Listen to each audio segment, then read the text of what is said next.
Welcome to another episode of the 5 Minute Money Manager. I'd like to start off with a true story that happened to me a few years ago. One fall morning, I was looking for something on one of the shelves in the basement. Wrapped in and around the bottom shelf were several long potato vines. My first thought was, where did these come from? Then I remembered that we had some potatoes on the shelf earlier that spring. Two of them apparently escaped the bag before I planted the remaining ones in our garden. For about 5 months, they had grown in the basement with no soil or water and very little light. What persistence! I had some potting soil left over from that year's gardening, and I thought, what the heck?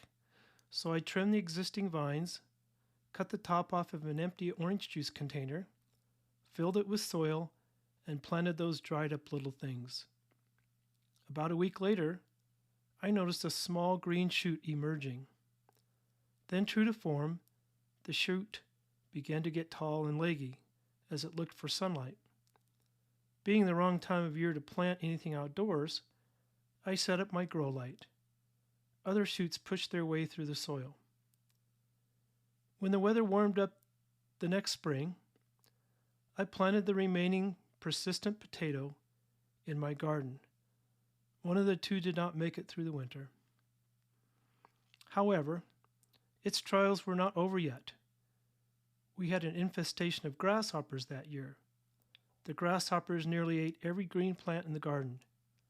The little potato was badly damaged, but managed to survive.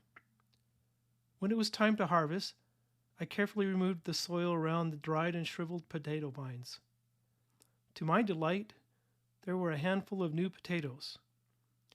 In spite of all the hardships, this little potato did all it could do with the resources and opportunities available to it. Some people, maybe even you, may not find this whole event of much interest or worth thinking about. But to me, it is one of the many miracles in life, and truly a spiritual experience, and, at the very least, is a fine example of perseverance.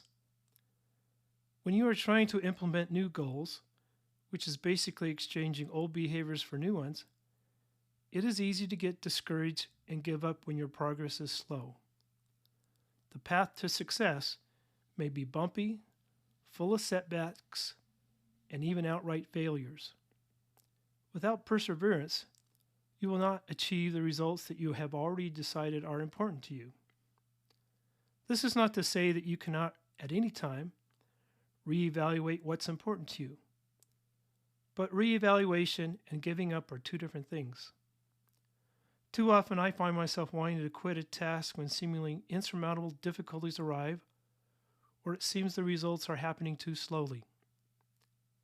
In the future, however, I try to remember the two little potatoes that did the very best they could with the limited resources available to them. However, if you are not very motivated by my two potatoes, there are plenty of stories about famous people who did not give up. Here are a few examples which I am quoting from a collection posted on the University of Kentucky's website. Thomas Edison's teachers said he was too stupid to learn anything. He was fired from his first two jobs for being non-productive. As an inventor, Edison made 1,000 unsuccessful attempts at inventing the light bulb. When a reporter asked, "How did it feel to fail 1,000 times?" Edison replied, "I didn't fail 1,000 times. The light bulb was an invention with 1,000 steps." When Lucille Ball began studying to be an actress in 1927, she was told by the head instructor of the John Murray Anderson Drama School, "Try any other profession."